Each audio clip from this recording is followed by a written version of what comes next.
welcome to lovely Las Vegas for Coast to Coast Hoops with myself, Greg Hoops Peterson, now part of the Beast Family Podcast. We've got an excellent podcast for you. In segment number 2, one of my favorites, Rob Donaldson. He does such a good job over at his YouTube feed, youtube.com/Rob Donaldson, where he breaks down all these college basketball games, does a great job on the NFL and the college football front as well. He is going to be joining me in segment number 2. We are going to be taking a look at what we've all gotten the first week plus of the college basketball season, some of the major takeaways that he's had there, some handicapping angles on perhaps being able to find some value on some unders, people reacting to what they've seen last, and that leading to some overinflated lines. And then we are going to be diving into a few games and situations that we do have for Wednesday with him as well. In the final segment, I'm going to get you guys picks and analysis on every game on the betting board for this college basketball Wednesday as we hit some bank shots. If you have a question, comment, segment idea, what have you for this podcast, you do have one of two ways to fire those in.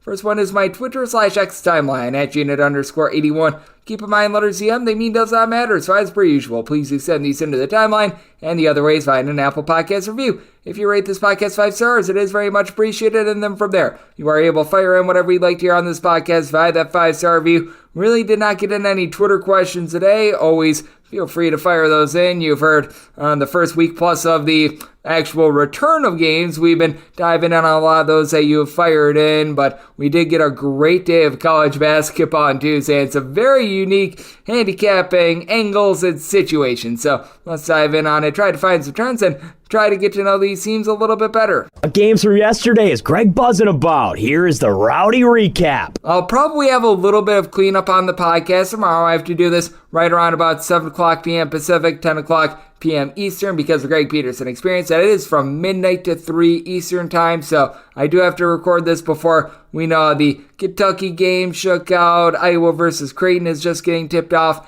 as I do this as well, so there are a few games hanging in the balance that I'll probably need to clean up for tomorrow, but we did see a few upsets in college basketball on Tuesday with UMass Lowell going on the road, taking down Georgia Tech, and personally, I didn't think this was an upset. I made UMass Lowell the favorite. If you listen to this podcast, you got a nice money line winner there, 74-71. UMass Lowell gets it done with Ayindi Akeem being able to log 24 points, and UMass Lowell was able to do a really good job down low. They do lose the rebound battle by kind of 44-42, but you also saw Georgia Tech lose the turnover battle. Georgia Tech just 6 of 30 from three-point range. Kawasi Reeves and Miles Kelly, they go a combined 6 of 26 from the floor with 15 points. If it wasn't for the fact that they got 24 points off the bench from Dallin Coleman, Georgia Tech would have been dead and gone. And for Abdul Coulibaly, 16 points, 9 boards, rock solid down low. You also saw a upset of upsets with Mississippi Valley State being able to get a cover. This is a line that went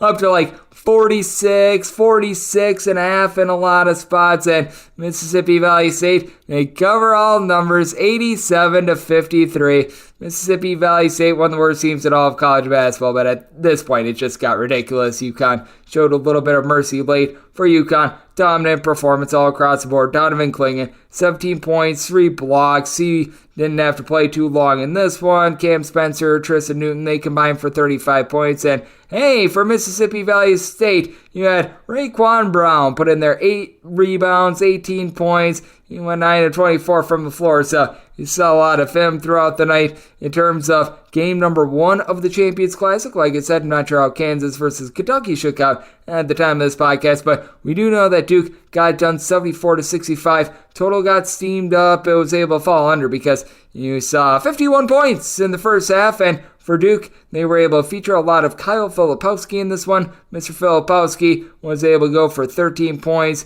He had a pair of steals, and the biggest part for him was going 9 of 9 at the free throw line. Didn't necessarily have the world's most effective night on the glass, as Michigan State, they were able to play relatively even up on the glass. Duke won that battle by kind of 35-33, but for Michigan State, they shot better from three-point range. They entered into this game shooting 6.5% from three, but still just 6 of 19 from three-point range. Ty Walker got it going with 22 points, but Matty Sissoko just continues to be rough for this Michigan State team. I do think that they need to really consider throwing out their Xavier Booker a little bit more at just 5 minutes and no points. So that was a little bit befuddling to me. And for Duke, they did dive in on their bench a little bit. Ryan Young was able to have 8 points, 7 rebounds, and then off the bench, 18 big points for the freshman and Caleb Foster. Lost in the shuffle with so many of the big-time guys, especially Jared McCann coming into the fold, but he came up with a big performance. Big reason why Duke was able to get that win and was able to get that cover. For Tennessee,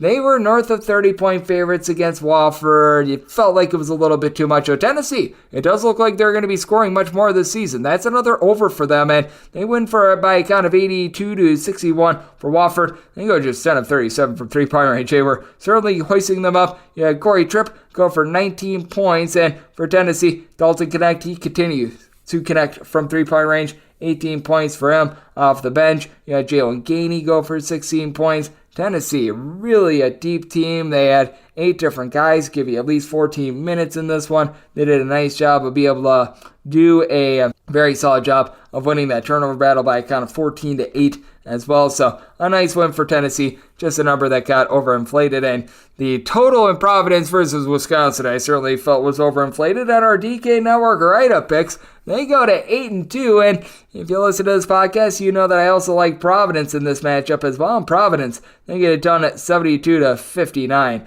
This was a ugly performance for Providence with 18 turnovers, but they connected from 3. They started out 6 of their first 8 from three-point range. From there, Wisconsin had to get into chase mode, and they weren't able to chase him down. Devin Carter, he went off for 21 points, 8 boards, did have 5 turnovers, but was able to sink a trio of threes. He had a 3 of 3 three-point shooting performance from Jaden Pierre as well for Wisconsin.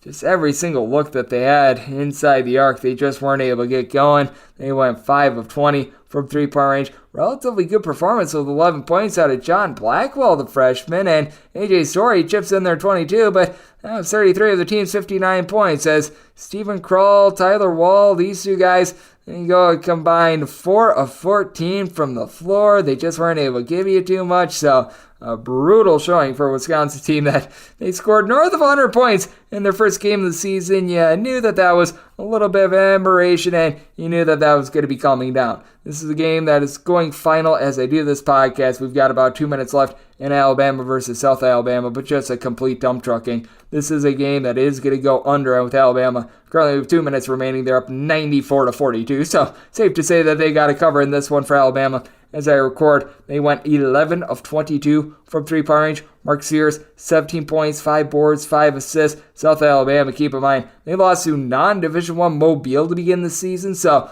really some big question marks here. Alabama just completely plowed on the glass, 46-25. They just took apart South Alabama, and it looks like it's going to be a long year for South Alabama, and perhaps we were sleeping a little bit too much on the Crimson Tide coming into the season as well. You saw Vanderbilt be able to get up off the mat. They were able to get the win over UNC Greensboro, though it got very, very testy late. This was a line that, by the way, completely cratered because Vanderbilt, they opened up as a mid-sized favorite. They closed more around about a 1.5 to a 2 or so point favorite. They're able to get the job done against UNC Greensboro. As for UNC Greensboro, they do go just 7 of 29 from three-point range, so that was a little bit of an issue. Meanwhile, Vanderbilt, they do go 11 of 29 from three-point range, with Ezra Magnon being able to go off for 24 points, 6 boards, 4 assists. Just a massive performance there as Vanderbilt won by an official score of 74-70, just going final as I record this. Meanwhile, for UNC Greensboro,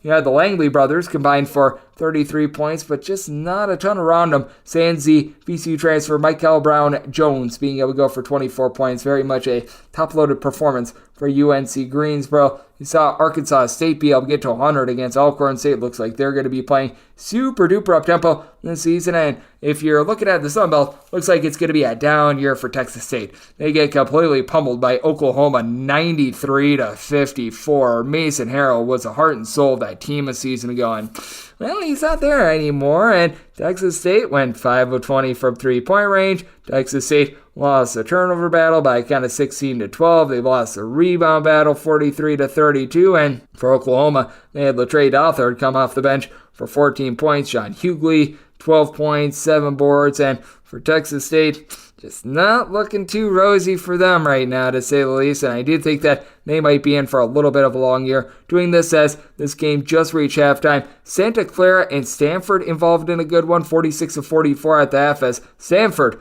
they completely went bonkers from three-point range to start out the game. I believe that they started 5 of 5, and when the Coolidge happens, Santa Clara was able to claw their way back in it. You had Carlos Marshall and Johnny O'Neal for Santa Clara, both go for 12 points, and Andrei Stojakovic, much more featured in this game than the first few for Stanford. He had 12 points in that first half as well. We shall see how that full game shakes out, but certainly of intrigue because I felt like Stanford once again was overvalued going into the season because Jared Haas, he just always has no idea what he has, and man, just feel like that is the case once again this season for them, and once again the case for this team is having some question marks, though. Syracuse with a big giant comeback against Colgate. Anyone that had the Colgate money line, I really do feel for you because they were up by a count of 54-32 in the second half. Syracuse, they don't get the cover on the closing line of 7.5, but they're able to get the outright win, 79-75. Colgate, 9-24 from 3. That's actually a little bit below average for them.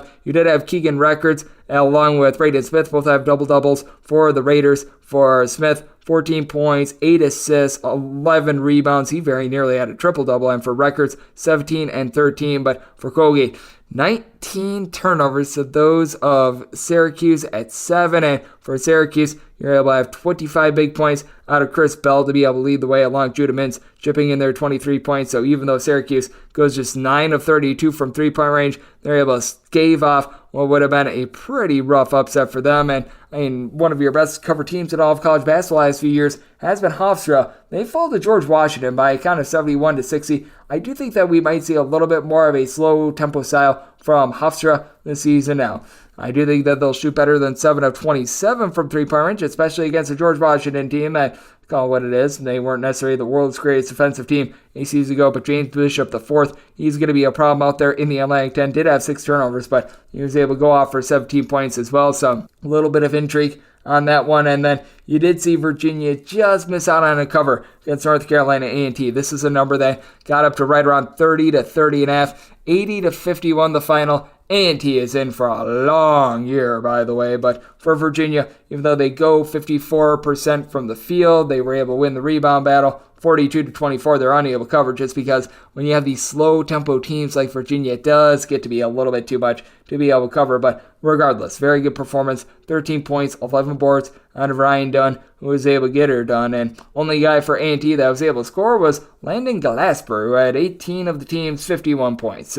Might be wanting to feed him the ball just a little bit more. And then in terms of this game as well, Ole Miss, they just barely avoid a disastrous outcome against Detroit. 70-69. They stave off elimination and they stave off a big giant upset as Ole Miss. They needed to go 9 of 18 from three-point range to be able to get this one done. And for Detroit, how about 22 points out of Jaden Stone? Detroit bunch in their first few games of the season, they lose by 34 to Toledo. They lose by 32 to Cincinnati. And for Ole Miss, you could tell that they could use Musa Cisse out there on the floor as you had to have that waiver for being a 2-time transfer to be approved. Brandon Murray is out of the fold as well, and that was a little bit of an issue as for Ole Miss, they actually lose the rebound battle by a count of 33-28, grabbing 10 boards for Detroit. Eduardo Del Cidia, hopefully I said that correctly, the gentleman from Italy was able to go for 16 points, 10 rebounds. So that was a little bit of a shocking one. No shocker with TCU being able to just take it to UT Rio Grande Valley, 88-55. That was a line where TCU on the close was playing about 30 or so points, so they got it done there, though. Northwestern, a little bit of a scare against Western Michigan, 63-59. Northwestern gets it done on a night where they shoot just 6 of 26 from three-point range. Boo Buie leads the way. Northwestern, just 7 turnovers to the 17 of Western Michigan, which bails them out, though. A little bit of a concern here for Northwestern. They lost the rebound battle to Western Michigan by a count of 43-21. You always want to be taking a look at things like this. Now, Western Michigan actually a halfway decent rebounding team, but Anthony Krupp off the bench, he got crump as he was able to pull in their 9 rebounds, and for Northwestern, If it wasn't for those efforts out there in the backcourt from Mr. Boo Booey, they would have been losing this one, and it would have been relatively rough. And doing this as this game is starting to wrap up, Marquette currently in the lead on Illinois. I'm doing this with just under 2 minutes remaining, up by a count of 68-61, so they should be able to get the job done. And unless we see something harebrained, we should be able to get it under as well, though. Lincoln fouling, as we know, very prevalent out there in college basketball. Tyler Kolek, it was questionable as to whether or not he was going to be able to go in this game, but with about 2 minutes remaining, 23 points, 5 boards, 4 assists. He has been absolutely masterful. As for Marquette, they are currently winning the rebound battle 15-8. They're also winning the rebound battle, which I think that's shocking. Them winning the turnover battle, that's one thing. Them winning the rebound battle, whole different thing. As Marcus Thomas, TJ Shannon, they're doing their best to bail out Illinois out of the first 62 points that they scored. Those two, they had 37 between the two of them, and Quincy Guerrier, 0 points but 10 rebounds. So it is currently a very interesting Illinois team, to say the least, and it is a very interesting landscape in college basketball, one where Gonzaga, it looks like, is going to take down Eastern Oregon by 100 billion points. Why they're playing that game, I have no idea, but always do be mindful that if you're asking why, like, Eastern Oregon versus Gonzaga, games like that do not get a betting line, that is because anything between a non-D1 school and a D1 school, it does not get listed up on the Vegas betting board. Sometimes these stray books out there on the East Coast will post a very last-second number, but those are few and far between. Well, have not been few and far between thus far. The season is over. With some of the games pending for Tuesday, 198 overs, so 168 unders. That is a 54.1% hit rate to the over. We've also seen along the way, I believe now, 5 pushes, so might be 1 or 2 more/less, but what has also been really hitting big in college basketball, home teams. Home teams, 194, 171, and 6 against the spread. If you have done nothing but bet on the spread of the home team, you've actually made money thus far this season. Home underdogs, 26-23 thus far, so they're off to a relatively good rocking and rolling start as well. That's what we're seeing in college basketball right now, and that's what we all got on Tuesday. Now, let's get the first week takeaways of our good friend Rob Donaldson, who does great work over at his show/podcast, Rob's Best Bets. We're going to dive in on some games for Wednesday and get some good betting angles from him next, right here on Coast to Coast Hoops with myself, Greg Peterson, now a part of the Beeson Family Podcast. Sports Betting Innovative Analytics has taken the guesswork and emotion out of sports betting to bring you an innovative and trustworthy resource to enhance your journey to becoming a winning player. With industry-leading money-back guarantee options backed by their sophisticated modeling, they want to introduce you to a system that's not widely seen or available to help you beat the bookmaker. Specializing in NBA, college basketball, and WNBA, your first week is always free. Get started at SBIA1.com today.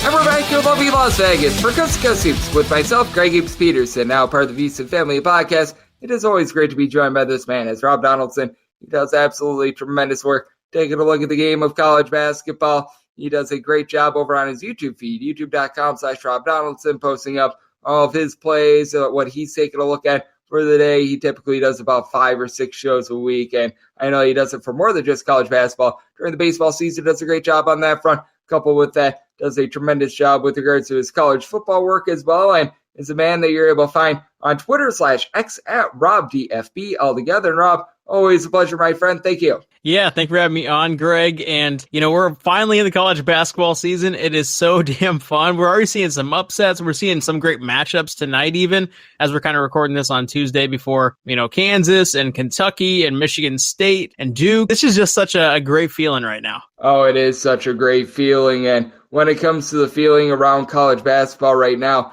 I'm not sure about you, but one of my biggest takeaways from the first week plus of the season has been all the overs that we've been getting in. I think that they're artificial overs because I take a look at the shooting itself, and it feels like it's a little bit up from last year. I do feel like there's been a little bit of better offensive play, but at the same time, I just take a look at all the fouls being called, and I do think that the referees maybe had a little bit more of an emphasis coming into the season. And if we see the whistle side on a little bit, which just from the early slate that we saw on Tuesday, it does feel like the refs are starting to back off on the whistle a little bit. I think that we could be in for a lot of unders the next week plus. Yeah, and one of the areas that I think they're really dialing in on is whether or not to call a charge. And I think they're kind of leaning away from calling charges, which, we always saw guys kind of, potentially just barreling down on somebody, and that's still going to be a charge when it's obvious, but they can sometimes kind of get away with it now, or at least, just not have it be, a slop fest. And that definitely helps out when you're talking about free throw differential and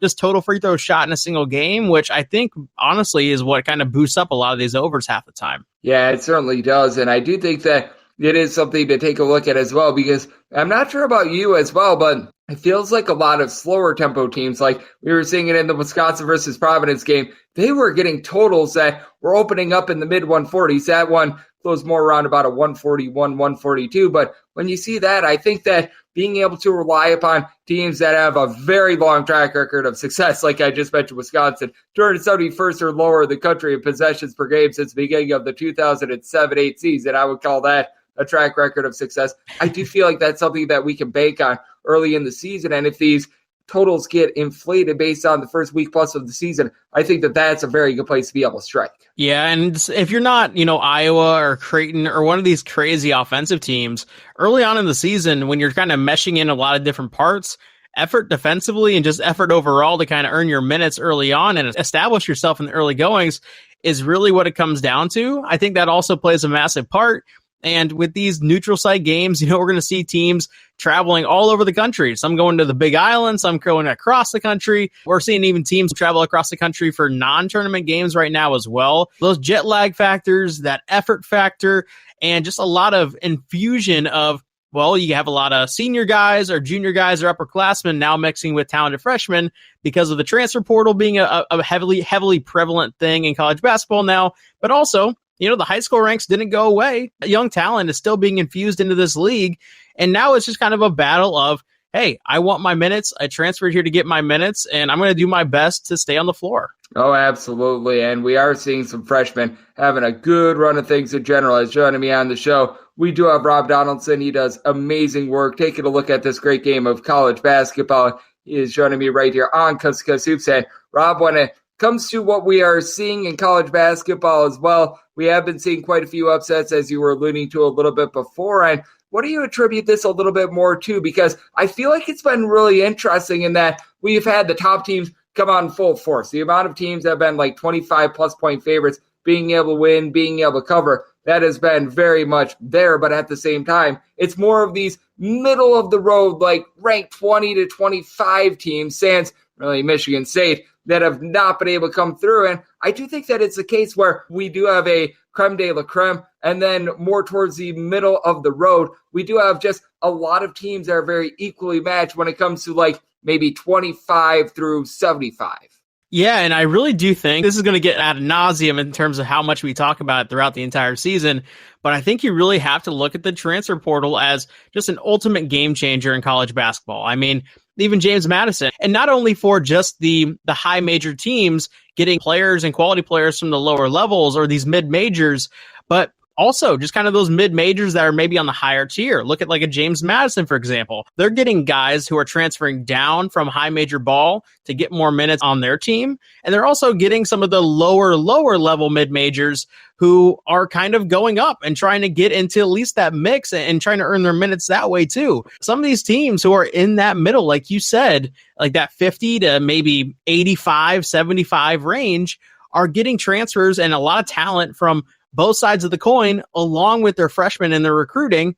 And, if you're also looking at, stability at head coach or stability on the roster, just from having guys who were juniors or sophomores the previous year who stayed on the team, you're potentially, making a formula that's going to find a lot of success in college basketball. Oh, it no doubt is a formula for success. And I do think that it is going to be so fascinating to see if we continue to see these upsets. And I'm not sure how you felt about that as well. But I mean, as I was alluding to the upsets, I did bring it up as well, the fact that these big giant favorites, they do just continue to come through time and time again. And I'm not sure if that's been a little bit of a takeaway of yours as well, but it has been a case where if you've been laying these big giant favorites, it has been a tremendous season for you. Yeah, and that's actually one of the things I really like to do early in the season with, these minus 30 lines that we see, or Arizona yesterday, minus 31. Well, for example, when I'm on is Ole Miss minus 19.5, that line keeps shooting up as well.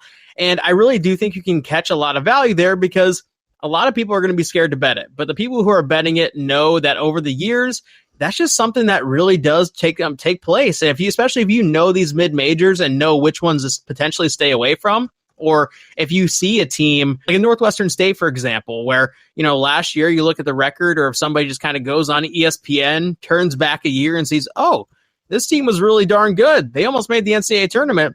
And they don't realize that their entire roster turned over, their coaching staff turned over. You can actually catch a lot of value in potentially fading those types of teams with double-digit lines that you can comfortably lay. Oh, man, it has been just so interesting to take a look at these big lines, because I just throughout the years have always had a little bit of a tough time laying some of these bigger numbers. And I do think now we're starting to see a little bit of reversal. Like, there was no way I was willing to lay like 32 points with Tennessee yesterday. I felt like we were getting to a point of no return that closed more around 31.5. But I was just like, man, I think we're now getting a little bit too far there. And I do think that bookmakers have started to adjust these numbers. But early on during the season, we have been seeing these big favorites being able to come through, as well as Rob Donaldson. He does tremendous work over at the show/podcast Rob's Best Bets, is joining me on Coast to Coast Hoops. And when it comes to what we've got on Wednesday, not necessarily a lot of rambunctious games, as the Gaffa Games matchup is Rutgers versus Georgetown. I think that might be a little bit of a grody one. And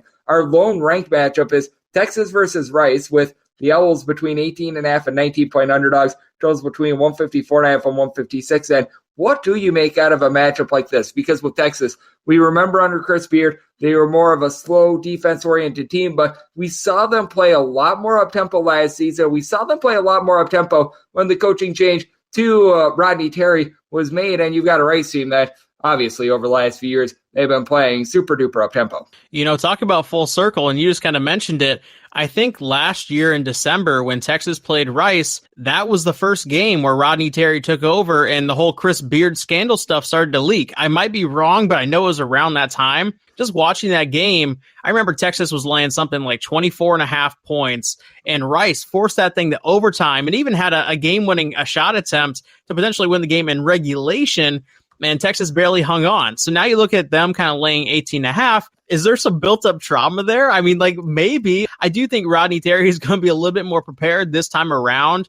I think this Texas team is more experienced. I think they're deep. I think they're even more talented than they were last year. I am very comfortable laying 18.5, and I think they pour it on here. With Texas, one question mark that I have with them, how are they going to max up with Max Fiedler? Max Fiedler is a guy that I actually really do like for Rice, and if they are going to be able to cover, I do think it's going to be via Fiedler, and that's a total that personally I set at a 154. Again, this is a spot where I feel like coming into the season, I probably would have been on and over, but I feel like these totals are getting shaded up just a little bit too far, and we're going to be able to extract just a touch of value in terms of those. And then this is another game that I find to be very interesting, because with Pacific, we saw them go on the road to knock off Cal. I've been a little bit disappointed by Cal State Bakersfield lost to Cal, and they were able to bounce back there. But this Cal team, through the first few games, you can tell that they've got some growing pains. And for Nevada, they're coming off of a nice upset win against Washington. And Washington, if you looked at the free throw shooting in that game, they went 9 of 21. And now we're finding Nevada as a 12.5-point favorite. And this is a line where I feel like it's maybe gone a little bit too far on Nevada, because I do feel like if Washington doesn't shoot less than 50% the free throw line, that it's an actual game. But how do you feel about this Pacific versus Nevada game? Because I do think that Nevada has a good outlook, but I've actually liked what I've seen on Pacific this year. Yeah, and I'm right there with you in terms of thinking that Nevada will have a pretty good outlook win-loss record-wise, but we saw their high variance in that Washington game. I mean, early on in that first half, they were dominating, double-digit leads all the way up to, I believe, 16 or 17, maybe even 20 at one point in that first half. And then it kind of whittled away. And then in the second half, Washington absolutely turned it up late, kind of made it a little bit of a sweat in terms of if you had, say, Nevada money line, you were a little bit worried at one point. And that's just the high variance that these Steve Alford type teams play with. And heck, we even saw this, with Eric Musselman at Nevada as well prior to Steve Alford taking over. So when you look at a line like 12.5, I would probably lean toward just taking the points, because there's a lot of backdoor potential here with Pacific, even though I don't necessarily love the line or this pick. In that kind of situation with these two teams, I would definitely lean that way. Yep, I would as well with Pacific. I do think that they're just catching a few too many points. And are you finding a lot of that right now in college basketball where maybe these teams have a really nice showing or two, like we were just talking about Nevada? They go on the road, they're able to get the job done and get that nice win over Washington, that maybe the next game they just find themselves a little bit overvalued because of what we saw last. 100%. I mean, you definitely look at like these teams, like for example, a James Madison. Now, I really do think James Madison is going to start to become that really trendy pick that a lot of people are going to fall in love with, and they're willing to lay these maybe a little bit of absorbent lines. And yeah, I think James Madison's going to play some good ball down the stretch here and potentially the rest of the season, but there's going to be a lot of value in fading that team just because of the high profile wins that they're picking up there. And similarly with, teams that are underperforming, say like a Louisville, I guarantee you sports books aren't just going to let you keep fading Louisville the entire season and make money, even though, again, Louisville, Kenny Payne, that is an absolute disaster. But at the same time, there's money at stake here, and the sports books know that, and they're just not going to give you freebies. No, they're not going to be giving you freebies at all. And for James Madison, man, that comeback that they had against Akron, or that comeback that they had against Kent State, that was just insane, to say the least.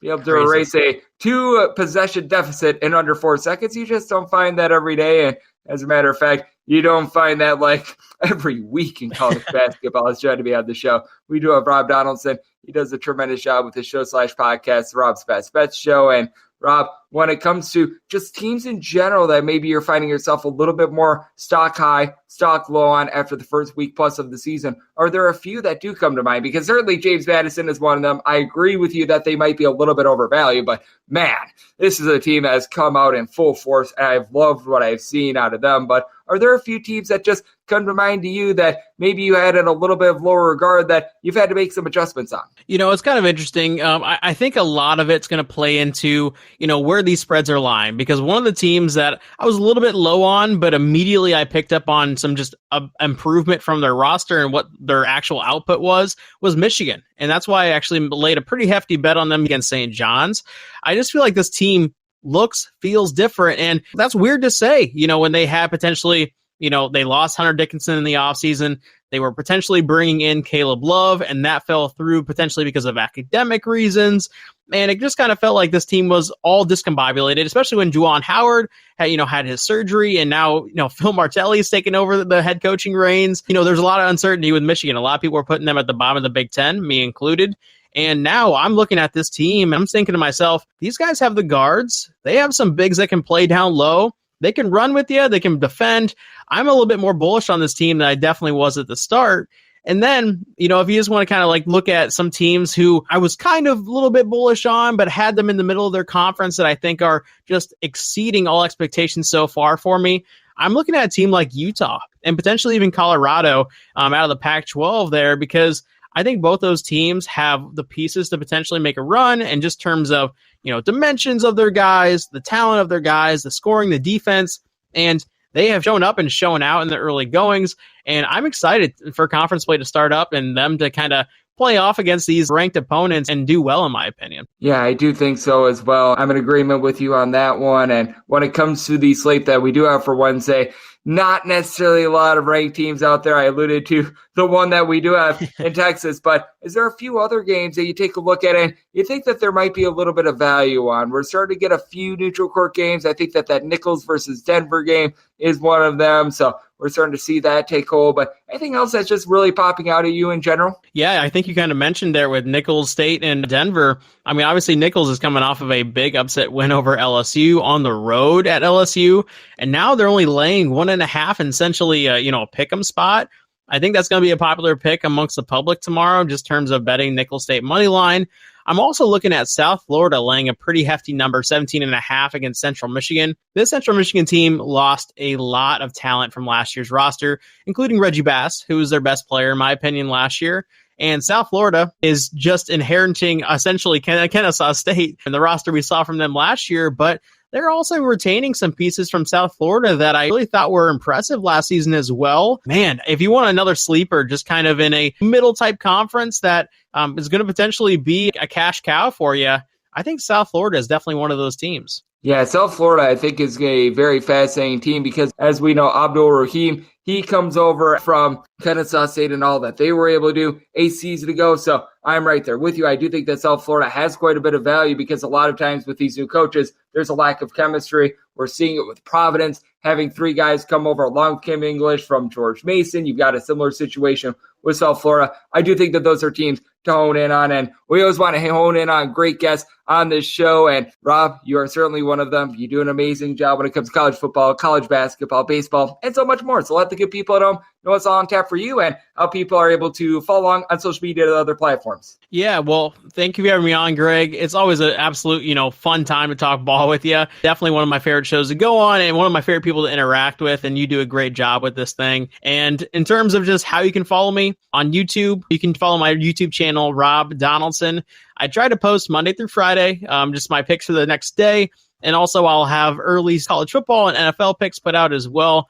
And then if you just want to have, my ultimate engagement or interaction portion, that's going to be over on X, or formerly known as Twitter, at RobDFB. And those would definitely be the best places to find me at. Absolutely. And Rob does a tremendous job taking a look at this game that we all know and love of college basketball. It is always a pleasure to be able to get him aboard. And Rob, he is going to be joining me all throughout the season. A big thanks to Rob for joining me on Coast to Coast Hoops, now part of the VSiN Family Podcast. And coming up next, it is that time of the podcast. I give you picks and analysis on every game on the betting board for this College Basketball Wednesday as we hit some big shots.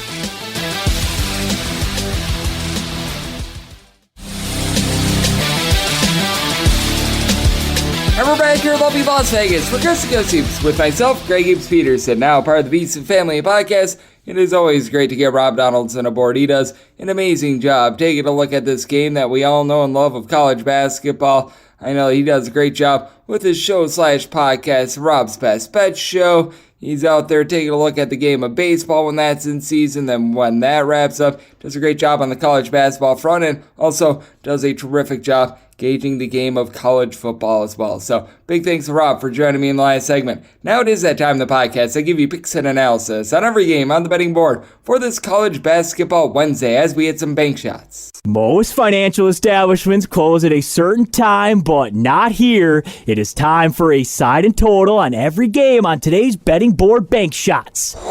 Do note that, as per usual, any changes that are made to these plays will be listed up on my Twitter/X feed at unit_81. We are going to be going in Las Vegas rotation order. This is where we go with the games with 3 digits on the rotation first, and then the extra games, the games with 6 digits. These involve the America East, the NEC, the SWAC, the MEAC, the Southland. I think I already said the America East, the Big South, all those conferences, Patriot League, they're at the bottom. So let's get things started with 679, 680 on the betting board. Campbell, it's the road to face off against Virginia Tech. Virginia Tech finds themselves as favorites of between 18 and 19 points. Your total between 137, seeing size of 138.5. Set my total at a 137.5. Personally, I would rather take a 138.5 under rather than a 137 over, just because I do think that things are going to normalize in college basketball in terms of these totals. I feel like the refs try to get it through the skulls of these players in the first week of the season that they're going to call more whistles, and I think they're going to back off a little bit more. And when it comes to this Campbell team,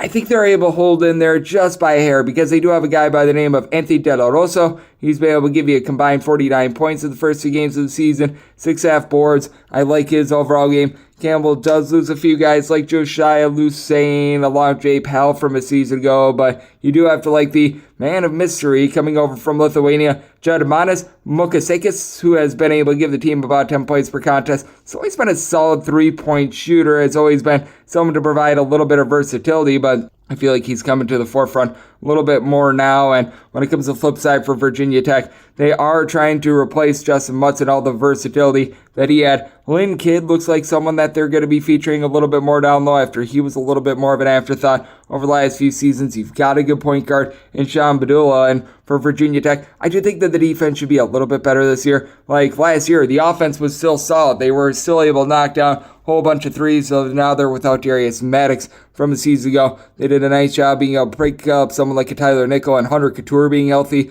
That helps them out as well. But I do think that pair of teams that they play relatively slowly, in control. I do think that this is a total that has gotten up just a little bit too much, just because I don't know if you get enough possessions to be able to cash in over like this. And with this Campbell team, I think that they're going to do a halfway decent job on glass. So this is a circumstance where I'm going to be taking a look at the under on 138.5, set my total 137.5, and with Virginia Tech, made them 17.5 point favorites, so taking 18 plus with Campbell to go along that under. 681, 682 on the betting board. Duquesne plays those to Princeton. Princeton is an underdog of 4 to 4.5 points, and your total is between 145.5 and 146.5. I did set my total at 142. Duquesne was actually a relatively solid defensive team last year, and not a team that looks to play with a lot of tempo, and Princeton, they've never been a fast team. I just, once again, don't think you get enough possessions to be able to cash in over in this game. Going to be taking a look at the under, but I set Duquesne as 6-point favorites. You've had really big performances out of Caden Pierce to begin the season for Princeton. How about 30 rebounds in the first 2 games of the season? I think he should cool off a little bit. Now, I do like his game. He shot about 32.5% from 3 as a 6'7", a little bit of a combo player a season ago, but I do think that we should certainly be seeing a little bit of Coolidge there. And then on the flip side, you've got Dede Grand, who's one of the best go-to scorers in this game. He's been able to do a very rock-solid job, being able to shoot in the high 30s from three-point range. Last year, was able to put in there about 15 points per contest. So I think that he's really going to be able to elevate this team. Coupled with that, you've got just a little bit more size and versatility in the Drame brothers. They really didn't work out at LaSalle a season ago, but you can tell that this style of offense is a little bit of a better fit for them. And for Princeton, while Pierce has been tremendous down low, they do lose guys like Keyshawn Kellerman, Tucson Avoman from a season ago. So they really need to have Xavier Lee step up in terms of facilitation, and so far so good. He's been able to have 9 assists and 2 turnovers in the first 2 games of the season while shooting 54.5% from 3, and as a whole, Princeton shooting 39% from 3. Duquesne, they've done a relatively solid job over the last few years of being able to close out along the 3-point arc, and then on top of that, you've got someone in Jimmy Clark III that's able to do a good job of doling out the ball, and then with the addition of Andre Seversov, this is a Duquesne team that they've got a lot of good overall size, versatility. I think that they're going to be able to get up in a Princeton team that has been playing some solid defense and hold them down as well. So I do think that this is going to be a little bit of a lower scoring slog. I did set my total at a 142. Going to be diving in on the under. I do think that all the versatility and all the overall size that Tristan Freeman of Buster Brackets was talking about on the podcast yesterday when speaking on Duquesne, going to be able to win out. So one to lay up to 5.5 with Duquesne and going to be taking a look at the under. 683, 684 on the betting board. Central Michigan, it's the road face off against South Florida. South Florida is a 17 to a 17.5 point favorite, and your total is anywhere between 144.5 and 145.5. With South Florida, did set them as favorites of 16.5 points. Now that we're getting to 17, I'm going to be willing to take those points with South Florida. Actually have a little bit more chemistry than a lot of teams going with a first-year coach, because the likes of Chris Youngblood and company, they followed their coach in Abdul Rahim over to South Florida. You've had Jose Placer. He was the guy that played in the Atlantic Sun up against Canisius State, which is where Abdul Rahim comes from. He's got a little bit of familiarity there as well. But for South Florida, you do have to be questioning the overall size of this team. You've got someone that has been able to do a nice job in the backcourt in Jaden Reed to be able to hold things down and has looked very solid as a main facilitator. But I mean, really, other than when you're able to get out of Sam Hines Jr. as a 6'6", a little bit of a combo player, you don't necessarily have a ton down low. And I do think that that is going to be able to keep Central Michigan at bay. You've been able to get a little bit of rebounding thus far this season out of Brian Taylor Jr., the 6'6" do-it-all player that a season ago was able to give the team 14.5 points, 6 boards. Not going to necessarily go out and shoot it tremendously from three-point range, but Marquise Harding, he was able to have 4 rebounds per game a season ago. He's got good size. I think that he's going to be able to take hold. And for Brian Taylor, he has to be a little bit less of a creator out there in the backcourt and with the ball as well, because they did bring in Anthony Pritchard from Tulsa. Was able to average 4 assists per contest. Now Tulsa was just a complete and utter wreck a season ago, but that said, you do also add in there a little bit of scoring as well. I do like the game of Paul McMillan IV. He comes over from NJIT, was a little bit of a reserve for them, and I did think that he can elevate after shot less than 30% from three-point range a season ago. Central Michigan has been turning the ball over 19 times per contest. That's a little bit unsightly, but they've been able to generate some steals. South Florida has undoubtedly a nice advantage when it comes to the backcourt, but I do think that the front court play, that is going to allow Central Florida to be able to hang just a little bit more in this game. So I do think that we've went just a touch too far. Set my line at 16.5, so I'm going to be willing to take the points with Central Florida with regards to the total. Set mine more around a 148.5. South Florida very much taking on that Kennesaw State style from a season ago that is a much more up-tempo than what we've seen from South Florida in past years. So, going to be taking a look at the over, set my total at 148.5, and here at 17+, going to be willing to take those points with Central Michigan. 685, 686 is the DK Network right to pick. You've got Richmond on the road facing off against Boston College. Boston College is a favorite of between 3.5 and 4.5 points. Total between 144.5 and 146. I set my total at a 134.5. My write-up is going to be on another under. We had some success with taking the under in the Wisconsin game, and with Wisconsin, unders have been very prevalent with them, and unders have been very prevalent with Richmond and Boston College in past years as well. I do think that these two teams get back to their roots each of the last two seasons. Both of these teams were outside the top 250 in terms of total possessions per game, and I do think that we're going to see these two teams who have been able to put up 75+ in their first two games of the season taper off a little bit with regards to their offense. So my write-up pick is on the under. Now, I'm going to be taking a look at the points with Richmond as well, even though I do think that Richmond is going to be seeing a bit of a drop-off in terms of Jordan King, who's been able to give you 44 points in the first two games of the season. He's shooting north of 50% from three-point range last year, shot more around 31% from three. I think that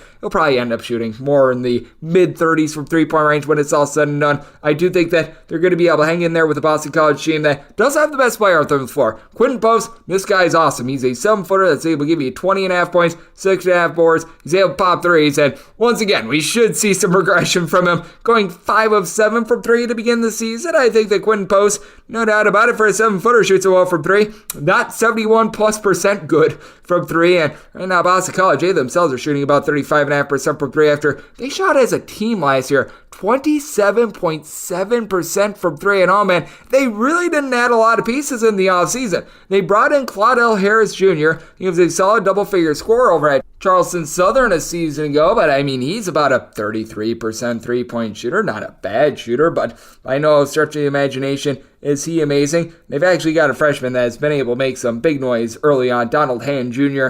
He's been able to give teams a hand with right around about 11.5 points per contest. Only saw about 2 or 3 games a season ago, so he has been a nice pickup for this team as well. But I do have my question marks with regards to guys not named Quentin Post. Jaden Zachary has been all over the place in terms of his scoring throughout his career. And for Richmond, I do think that this team is sure-handed down low with Isaac Bigelow. He's only got 4 rebounds in his first 2 games of the season. I think that he's going to be able to pick that up a little bit after he comes over from the Southern Conference. Neil Quinn is someone that I actually do think is going to be able to match up as well in this one against Quentin Post. He's another 7-footer that has a little bit of versatility, able to pop threes, doesn't necessarily pop them well, but he's got that capability. He was one of the team's main facilitators with about 3 assists per contest a season ago as well, and I do think that this Richmond team has really done a good job of adopting a little bit more defense as well, with Delani Hunt coming in with Richmond. This team is in the top 50 in terms of points allowed on a per possession basis. LC ended at 48 points. I do think that they're going to give up more than 48 in this one as well, but I mean, neither of these teams have necessarily been playing at a breakneck pace.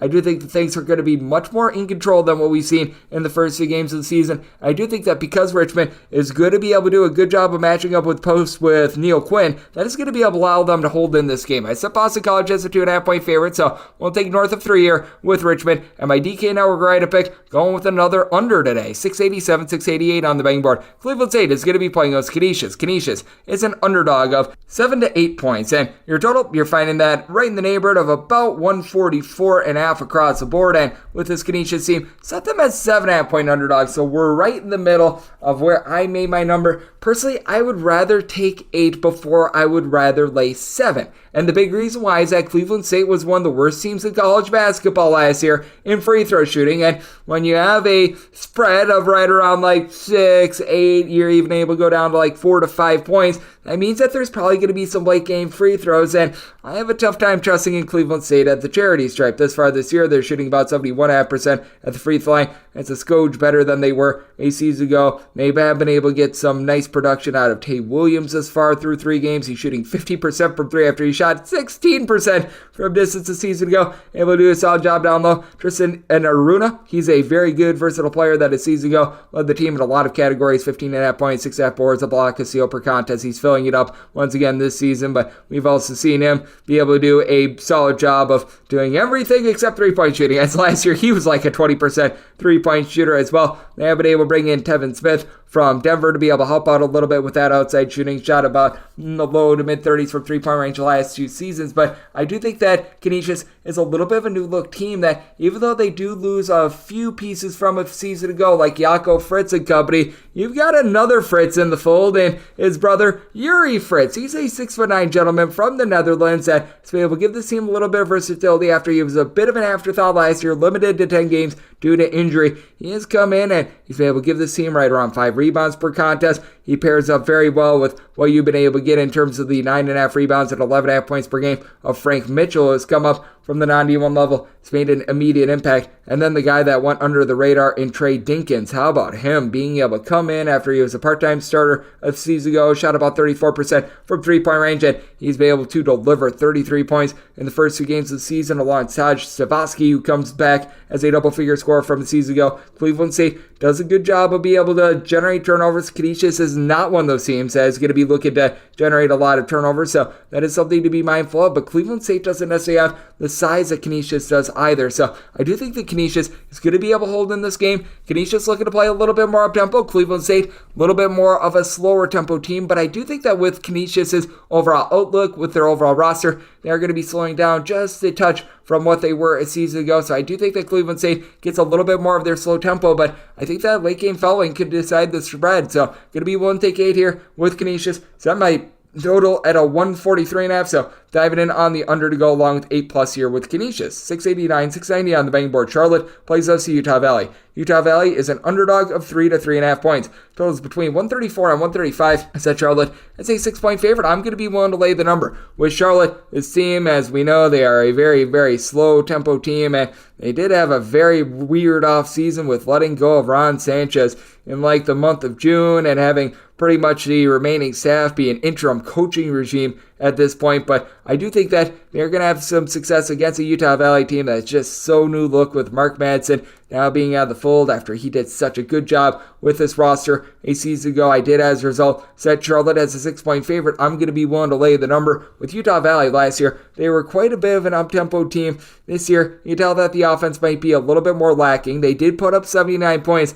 against Sam Houston, but keep in mind, that was a game that went to overtime. That was 64-64 at the end of regulation. So you don't want to be looking at raw points scored. You want to be looking at more or less points scored on a per possession basis, because there are a lot more possessions thanks to the fact that that game went to overtime as well. So I do think that that is very important to be taking note of. They do return Drake Allen. Drake Allen, he was in the conference last year over at Southern Utah and is a solid scorer. Was able to put up 11 points per contest over at Southern Utah a season ago. They're also looking quite a bit to Jaden McClanahan, who's been in the program for quite a while but has been an afterthought last few seasons. A career about 31% three-point shooter, but during the 2021-22 campaign did shoot north of 40% from three-point range. But for Utah Valley, they're looking to mix and match. Like Kamani Doherty didn't even have necessarily great success at New Orleans, and they're giving them big minutes. And for the Charlotte team, they should have the advantage down low, as Utah Valley is greatly missing Aziz Bandango from the season ago. You got Igor Milicic for the Charlotte team, 11 points, 9 boards per contest. You should be able to dominate things down low as a 6'10" big man. I'm not sure if you're ever going to have Deshaun Jackson reach quite his peak that he had at Washington State a few seasons ago, but he's another guy with 6'11" size that should be able to win the battle in this one. And for Charlotte, the guy that has really stepped up thus far, Nick Graves, who last season just did not see a lot of playing time whatsoever, but did shoot about 35.5% from 3 in his limited minutes. How about 27 points in the first 2 games for him, being able to help out Jackson Threadgill, Lucille Patterson, who's doling out the ball a little bit more for a Charlotte team that does a nice job taking care of the ball. They're a relatively good three-point shooting team, but they just play super duper under control, super slow. And Utah Valley, you can tell that they've slowed down their tempo a little bit as well. I did, as a result, set my total at a 134, so you're at a 134.5, 135 5, diving in on the under. I think that Charlotte wins from within. Willing to lay the points with Charlotte, set them as a 6-point favorite to go along with the under. 691, 692 on the betting board. Cornell is on the road facing off against George Mason. George Mason is a favorite of 3 points, and your total is between 146.5 and 147. And with Cornell, I did set them as a underdog of 3.5 points. So at the 3, it's pretty much a max I'm going to be willing to lay with George Mason, but I am willing to lay 3 and not half a point more with George Mason. George Mason did a nice job of being able to restock via the transfer portal in the offseason, and I do think that Amari Kelly along Keyshawn Hall are going to be able to do a solid job down low. Keyshawn Hall, 6'7", do a little bit of everything sort of player that comes over from UNLV seasons ago. UNLV was putting up right around 5.5 points at 10.5 minutes per contest, so he was actually very effective when he was out there on the floor. And then you're able to couple that with Amari Kelly, who's bounced around from school to school. Began his career at Duquesne last year, was a starter at UNC Wilmington, was able to give UNC Wilmington about 5.5 boards, a block per contest, and I think that Cornell's going to have a tough time matching up with that, as Cornell does an okay job of rebounding by committee, but this team's objective is very clear. They're going to hoist up a bunch of threes. If they don't get a steal on defense, they're probably going to give up an open shot, and right now with Cornell, they've got a few moving pieces from a season ago, like Greg Dolan, their top scorer, being out, and that's caused them to be disjointed on offense. They're shooting 39% from 3, but they're gambling to get those threes because they're turning the ball over 17 times per contest. Keller Boothby, he was someone that 2 seasons ago shot darn near 50% from 3. He has had a slow start to the season. He's been a little bit off his game. You got someone in Sean Henson, who a season ago, he was able to give the team about 8.5 points, 4.5 boards, 2.5 assists. They need him to have the ball in his hands quite a bit more than a season ago, but it's really been a little bit of an unexpected player in Cooper Norad, who's been their top scorer from a season ago, who was only able to give the team right around about 2 points per contest, stepped up to be able to give the team 13.5 points per game, but the other guys like Guy Ragland and company coming back have not been too terrific, and for George Mason, they caught a big break with Woody Newton actually getting a 2-time transfer waiver being cleared, which you don't find that very often in this day and age of college basketball. You bring in Darius Maddox, who is a 40% three-point shooter over at Virginia Tech, and Ronald Blight III is just a nice stat sheet stuffer. He'll give you a few points, he'll give you some boards, some assists. You've got a few question marks when it comes to the overall facilitation of this team, but Jared Billups was a very good defender over at Siena. I do think that he's going to do a nice job in this George Mason system that I think is going to be a little bit more mid-tempo. Now Cornell, they run it, they gun it, they are one of the few teams in college basketball that are actually able to speed you up, so I do think that this is going to be a bit more of an up-tempo game with George Mason having capable shooters to be able to pick this team apart. Semi-total at 151.5, I'm going to be going in on the over, and when it comes to the spread, I'm going to lay 3 points and not a half a point more with George Mason. 693, 694 on the betting board. Southeast Missouri State is playing us at Evansville. The Purple Aces are underdogs between 2.5 and 3.5 points. Your total is between 150.5 and 151. With Evansville, I did set them as underdogs of 7 points. I'm going to be willing to lay the number. Evansville is an improved team from a season ago. I don't think that there's any question about that, but with this Evansville bunch, I still do have my question marks with them, as they do have a few guys on load that should be able to do a solid job. Ben Humrichus, hopefully I said that correctly, he's come in and he's actually been a very solid player for this team. A combined 29 points, 13 rebounds in the first 2 games of the season. He comes in from the non-Division I level. You're able to couple that with the gentleman from France and Yassine Toumi, who's been able to do a nice job with about a block per contest over the last 2 seasons. He's able to give you about 5.5 rebounds per game.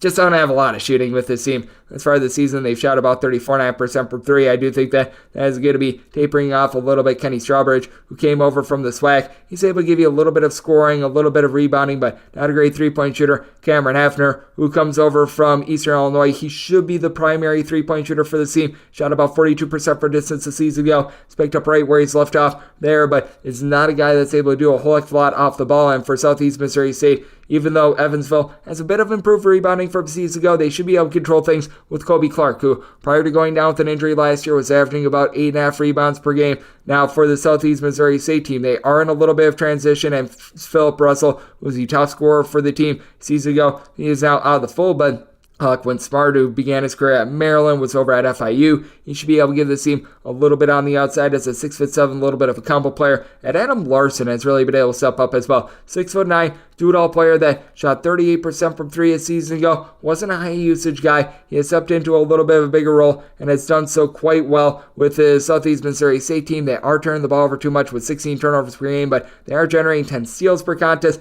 They've been overall a relatively good shooting team as well, and I do think that with the rebounding that you get from Kobe Clark, that is going to be enough to be able to get it done against an Evansville team that is looking to push tempo a little bit more. And I do think that Southeast Missouri State, because Philip Russell is out of the fold, they're going to be dialing things back just a touch because they are still looking for their main facilitator. But I do think that Southeast Missouri State, with their weapons on the outside, going to be able to get it done. I did set them as a 7-point favorite, so I'm going to be willing to lay the number with Evansville. I have my massive question marks with their outside shooting, and I think that that's going to prevent an over. Semi-total 145, diving in on the under, and willing to lay it with Southeast Missouri State. 695, 696 on the betting board. Nebraska is going to be playing us to Stony Brook. Stony Brook is between 16.5 and 17.5 point underdogs. Your total is between 138 and 139, and with this Nebraska bunch, set them at 16-point favorites. So I'm going to be willing to take north of 16 with Stony Brook. Stony Brook, I actually like the overall outlook of this team. It certainly has been a little bit makeshift, but you had a lot of guys injured from a season ago that are now back at the fold that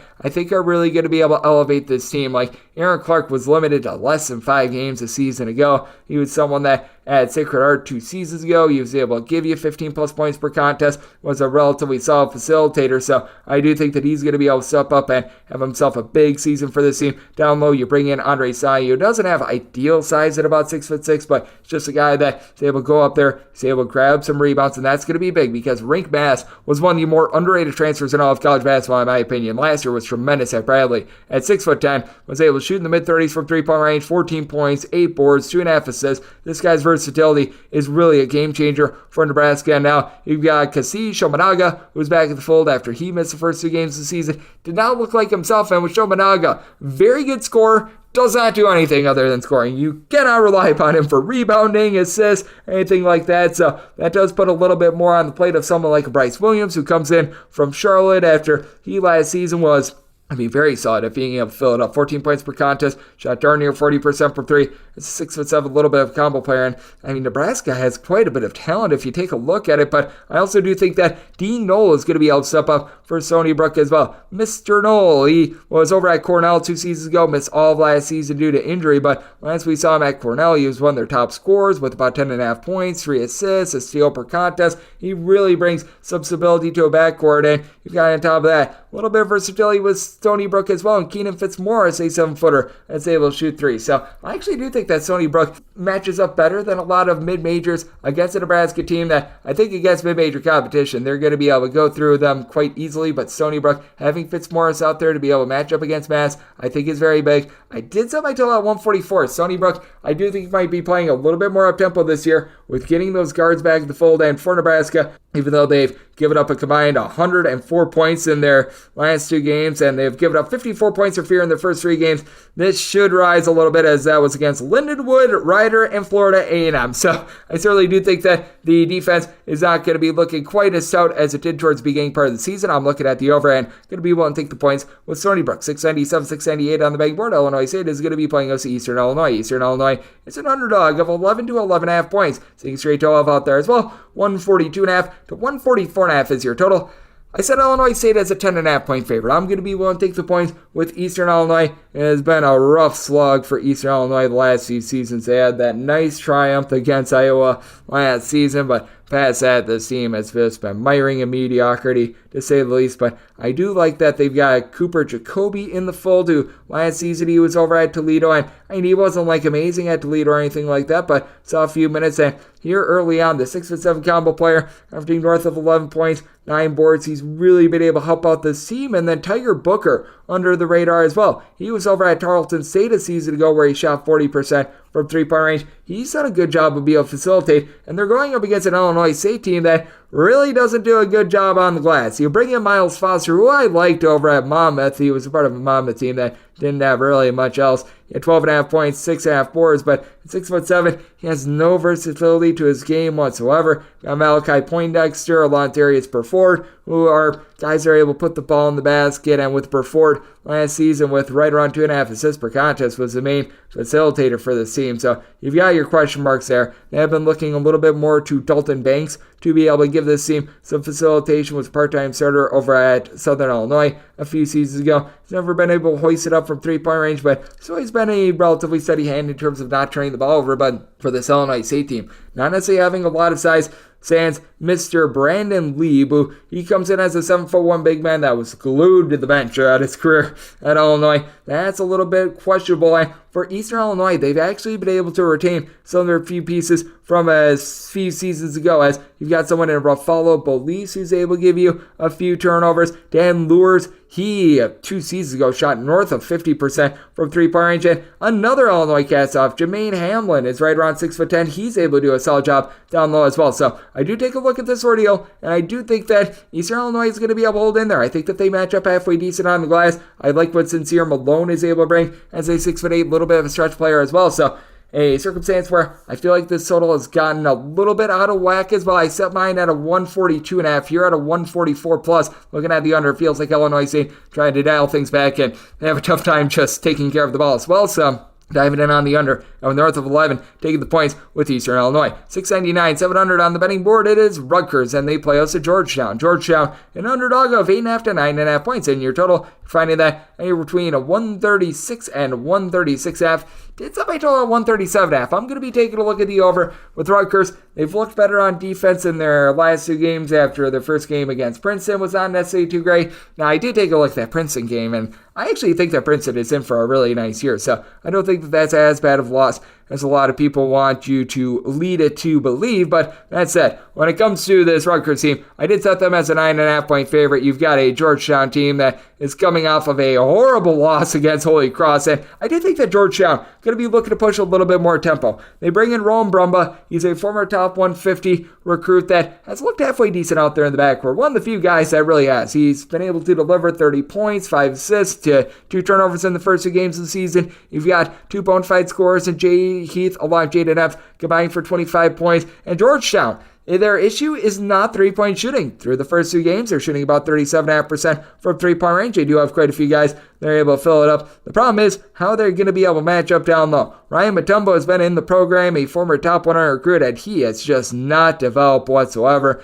You've got a bit of size with Drew Fielder as a 6'10" freshman. He's still very raw for this team. Supreme Cook, I mean, he was a good rebounder over at Fairfield, but he has no chance whatsoever against Cliff Omarui, in my opinion. A double-double machine from a season ago that's able to give you north of a block per contest. You are still dealing with the injury to Muat Mogg. They was out towards the back half of the season last year, and you can tell that Rutgers is trying to get Noah Fernandez a little bit more comfortable with the offense as well, but they've done a nice job of being able to mix and match in the backcourt, as it's really been Derek Simpson stepping up as the main facilitator. Last season, was able to give the team 7 points. He was not a good three-point shooter, to say the least, and because of his lack of three-point shooting, they're putting him on the ball a little bit more and having him distribute to guys like Andre Hyatt and company, and right now it is working for Rutgers. On top of that, I do think that they might have a little bit of something here, and Antonio Cho was able to see some minutes in that game against Boston U. He was very much limited towards the back half of the season last year. If they can maybe have him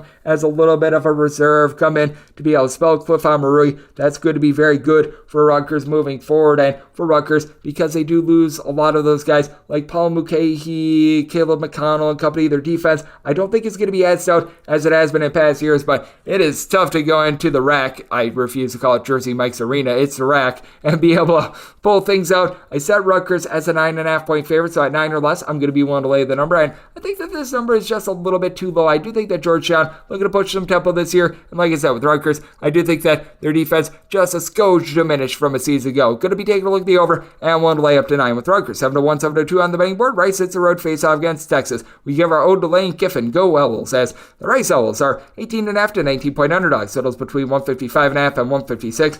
I know our good buddy Rob is taking a look at Texas. I think this has just went a little bit too high. I set Texas as a 16-point favorite, so I'm going to be willing to take a look at the points.